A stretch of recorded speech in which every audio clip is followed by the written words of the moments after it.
Assalamualaikum warahmatullahi wabarakatuh. Bismillah, mari kita lanjutkan ngaji filsafat kita.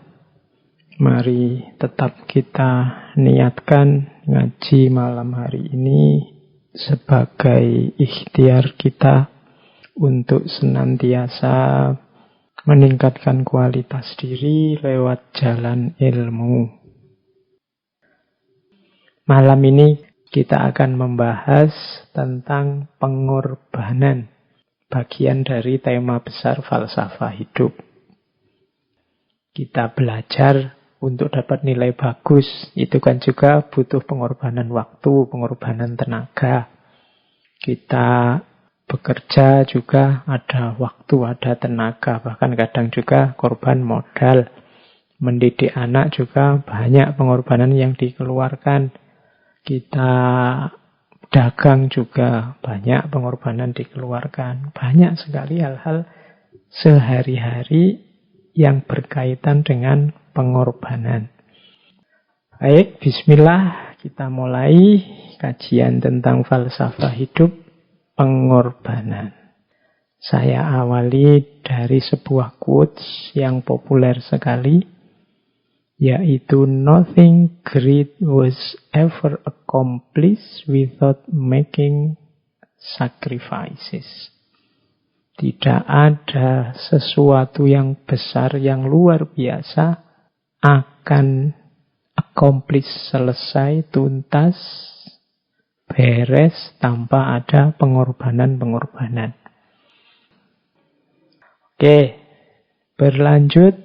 Apa sih pengorbanan itu? Definisinya banyak. Silahkan dibaca ya teman-teman. Harus banyak baca buku-buku.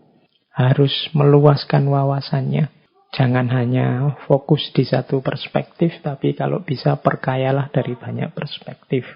Malam ini saya tidak membawa definisi khusus dari buku. Saya ngambil variabel-variabel dari banyak buku yang mendefinisikan pengorbanan. Dari yang saya dapat tentang pengorbanan ini, menurut saya yang dimaksud pengorbanan itu berhubungan dengan beberapa variabel itu. Kalau di saya itu saya sebut ada 6.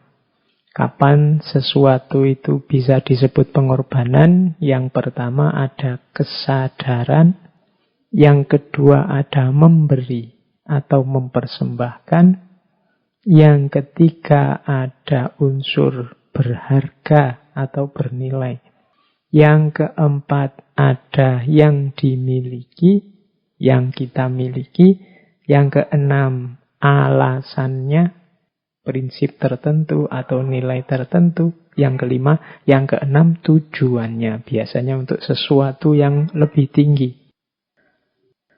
Mari kita lihat satu-satu ya. Pelan-pelan.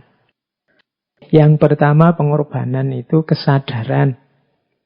Jadi agar nilai pengorbanan itu memang bernilai pengorbanan, ya harus sadar bahwa kita sedang melakukan pengorbanan. Kalau tidak sadar itu namanya kecelakaan. Wong pengorbanan itu kita kehilangan sesuatu, memberikan sesuatu. Kalau itu tidak sadar kan namanya kehilangan, kecelakaan. Maka harus ada kesadaran. Tidak bisa kita bilang rasa-rasanya saya sudah berkorban banyak. Lah kok rasa-rasanya? Lah memang niatnya ingin mengorbankan apa tidak? Kalau kemarin memang tidak sadar tiba-tiba kehilangan atau tidak sadar tiba-tiba memberikan sesuatu, ya kamu sedang tidak berkorban. Tadi kamu mungkin tertipu atau kamu mungkin sedang kecelakaan karena kamu kehilangan sesuatu. Padahal ya tidak niat. Kesadaran itu kalau dalam agama kan nanti berarti ada niatnya memang. Dilakukan secara sengaja. Jangan sampai melakukan pengorbanan tidak sengaja. Yang kedua, setelah sadar, aspek kedua pemberian. Kita memberi atau mempersembahkan kepada yang di luar diri kita. Jadi sadar untuk memberi atau mempersembahkan. Yang ketiga, yang berharga. Kalau tidak berharga, ya namanya bukan pengorbanan, tapi mungkin kamu sedang buang sampah, bersih-bersih, yang tidak kamu suka, yang kamu berikan itu bukan pengorbanan. Makanya ada ayat yang menyatakan lan tanalul birra hatta tunfiqu ma tuhibbun. Belum termasuk kebaikan kalau kamu belum memberikan atau mempersembahkan apa yang kamu sukai. Pak, saya rajin sedekah kok Pak. Saya setiap tahun sekali mensedekahkan bekas-bekas baju yang saya tidak suka. Wah, ya itu sedekah ya, tapi pengorbanan mungkin tidak. Wong ya kamu sudah tidak suka kan berarti mau kamu buang. Nah, iya ada pahalanya insya Allah wong sedekah, tapi tidak termasuk pengorbanan. Kebaikannya kurang besar, tetap baik. Tapi baik yang sejati, yang lantanalul birro tadi, harus yang tunfiku ma tuhibbun. Jadi engkau berikan yang engkau sayangi, engkau cintai. Oke, jadi sadar memberi yang berharga. Yang keempat, yang kita miliki pastinya ya. Jangan mengorbankan miliknya orang lain, kamu tidak punya hak.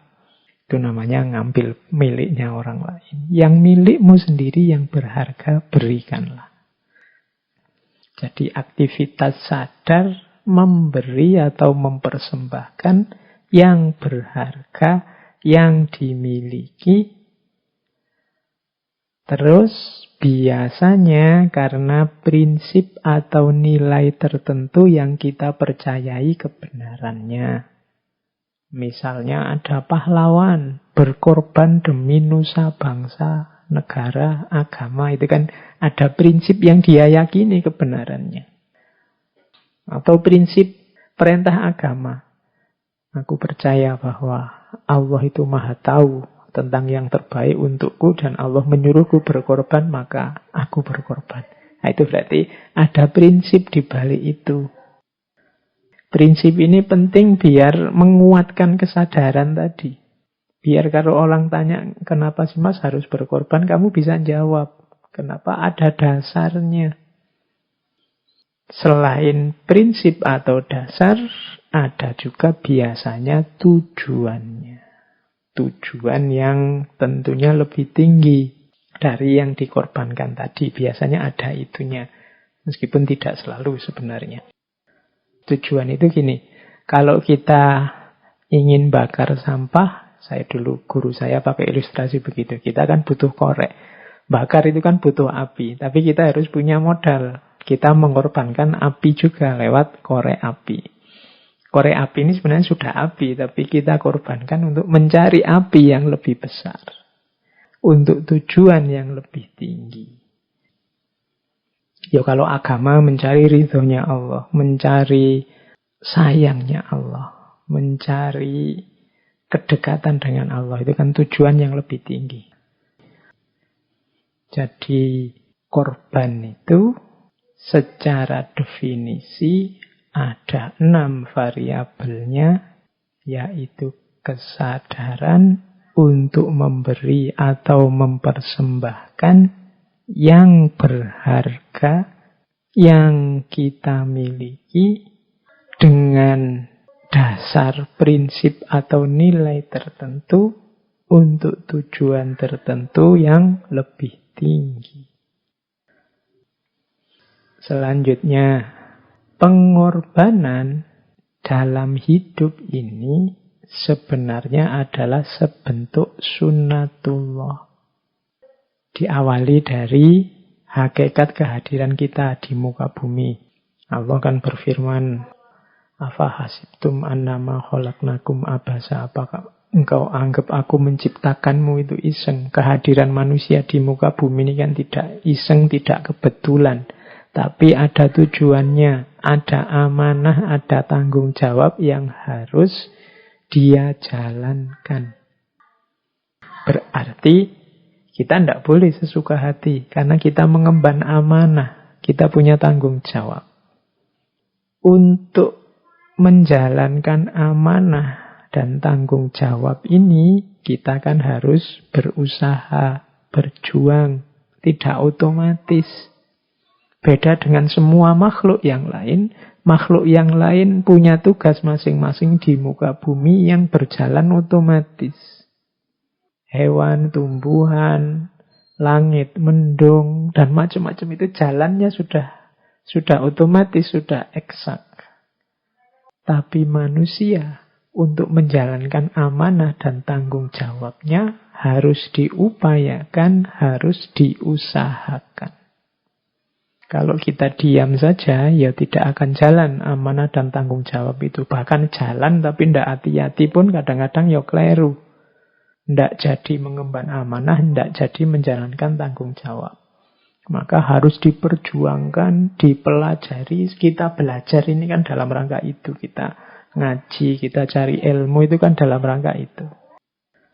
Jadi kita hidup di dunia ini tidak iseng, tidak asal, ada amanah dan tanggung jawab yang itu harus diusahakan untuk menjalankannya.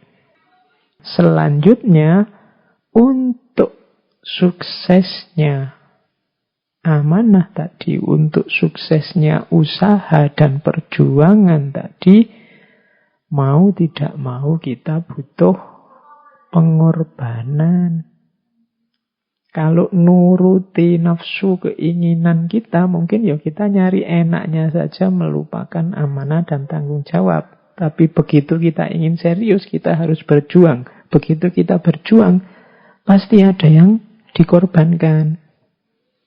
Ya paling tidak mengorbankan keinginan kita untuk sesuka hati. Mengorbankan tenaga, waktu, biaya, dan lain sebagainya. Nah, yang semacam ini sifatnya fitri. Kalau bahasa Inggrisnya necessary, niscaya, pasti begitu. Kalau kita tidak mau berkorban, perjuangan kita tidak sukses.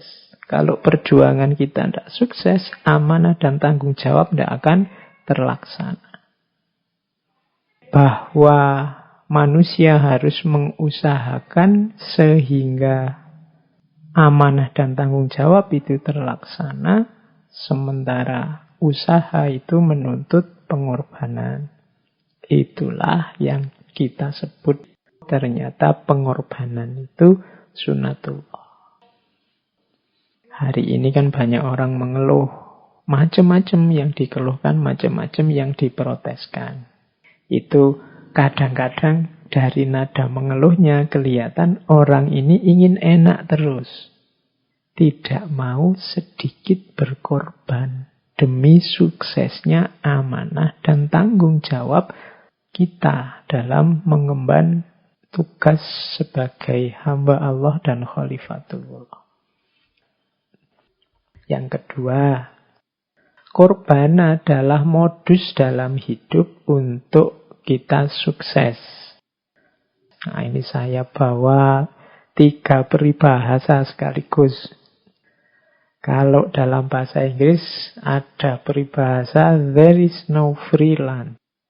Tidak ada makan yang gratis.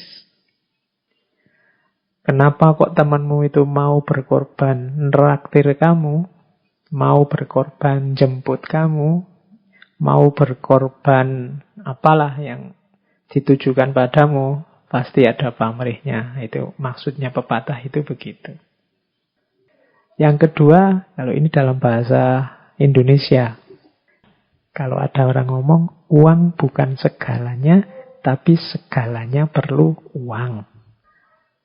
Maksudnya teman-teman pasti sudah paham, saya tidak harus menjelaskan detail. Ada yang dari bahasa Jawa, jerbasuki mawa beyo. Kesuksesan itu butuh biaya, butuh modal. Tidak bisa nyari enaknya saja.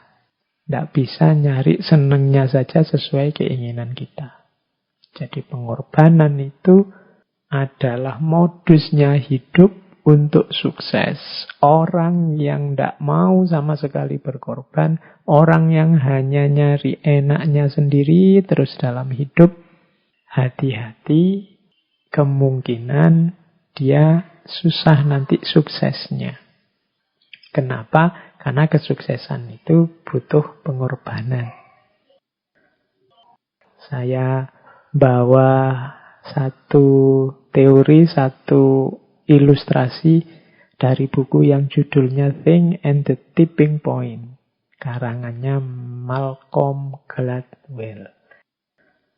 Katanya Gladwell, dia ngitung, untuk seseorang ini jadi ahli dan sukses di satu bidang, katanya Gladwell, seseorang harus bekerja minimal 10.000 jam terbang. Nah, ahli itu katanya Gladwell tadi dia harus punya 10.000 jam terbang. Berarti 4-5 tahun dia kerja keras mendalami disiplin yang dia inginkan. Itu minimal. Kalau agama ya berarti kamu mondok dulu deh minimal 5 tahun. Itu kalau pakai teorinya Gladwell. Baru lumayan wawasannya. Baru pantes lah kalau disebut ahli. Ya itu cuma ilustrasi. Ya monggo teman-teman dianalisis sendiri apa ya. Tapi yang jelas tetap butuh kerja keras dan pengorbanan. Inilah modusnya sukses dalam hidup. Nah, sekarang karakter yang mendukung. Karakter yang mendukung ini berarti jiwa-jiwa yang mau berkorban, jiwa-jiwa yang dengan sukarela rela untuk berkorban, itu jiwa-jiwa yang punya kualifikasi tertentu. Punya karakter tertentu yang bisa mengarah ke sana. Yang pertama apa? Orang yang biasanya mudah dan gampang untuk memberikan persembahan, pengorbanan itu orang yang jiwanya punya empati. Empati itu ada filosof hermeneutik namanya Wilhelm Dilthey. Empati itu definisinya adalah transposisi. Memposisikan diri di posisi orang yang engkau baca. Orang yang punya jiwa empati inilah yang mudah nanti untuk berkorban. Mudah untuk diminta pengorbanannya. Semakin besar daya empatinya, biasanya semakin dia mudah toleran, mudah membantu, mudah terjun ke lapangan untuk memberikan apa yang dia miliki. Ini karakter pertama. Maka pupuklah atau hidupkanlah karakter ini dalam dirimu. Yang kedua, karakter yang mendukung jiwa korban adalah believe on a just world. Yaitu orang yang punya keyakinan dunia ini bisa ditata, bisa diatur, bisa ditertibkan, bisa jadi adil. Ini dengan kata lain orang yang berpikirnya optimis. Yakinlah bahwa dunia ini bisa adil kok. Dunia ini bisa ditata. Wong manusia itu punya akal. Manusia itu punya budi. Bisa diberitahu. Bisa diatur. Yang ketiga, orang yang mampu mengkontrol mentalnya, dirinya. Kalau di situ ditulis mengontrol diri secara internal. Nama lainnya orang yang menguasai dirinya.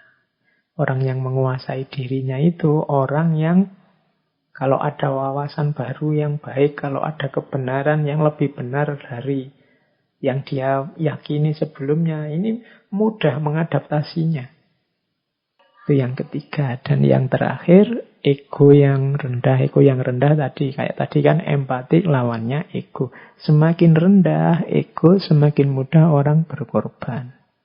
Semakin tinggi ego, semakin susah berkorban. Atau kalau melakukan korban, pamrihnya besar. Lahirkan jiwa-jiwa penuh pengorbanan, antara lain dengan cara peliharalah empati dalam dirimu. Percayalah akan adanya dan mungkinnya dunia yang adil, tertib, baik. Kuasai dan kontrol dirimu. Dan yang terakhir, egomu jangan terlalu tinggi. Semakin tinggi egomu, semakin susah engkau berkorban untuk orang lain. Selanjutnya, pengorbanan adalah manifestasi dari satu watak yang kita kenal sebagai cinta.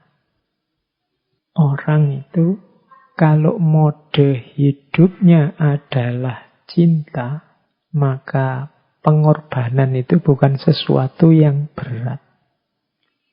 Kalau orang sudah jatuh cinta, tadi kan di antara yang memudahkan orang berkorban itu kan ego yang rendah. Dalam cinta bahkan ego ini bisa serendah mungkin, ada yang bilang bahkan sampai hilang. Karena dalam cinta yang ada di pikiran, yang hidup dalam diri seorang pecinta adalah yang dia cintai. Bagi orang yang seperti ini, bahkan hidupnya sendiri adalah persembahan terhadap yang dia cintai. Maka pengorbanan itu dekat dengan cinta. Pengorbanan yang tulus adalah manifestasi dari cinta yang juga tulus. Sebaliknya, kalau engkau cintamu tulus, maka akan lahir dari situ pengorbanan yang sama tulusnya. Tapi kalau cintamu berpamrih, ya pengorbanannya menanti balasan, menanti terwujudnya pamrih tadi. Jadi ini ada hubungan timbal balik. Orang yang pecinta sejati akan terdidik dirinya untuk mudah melakukan pengorbanan. Dan orang yang membiasakan dirinya untuk berkorban, menghidupkan karakter-karakter seorang yang mudah berkorban, maka akan terbentuk jiwa pecinta dalam dirinya.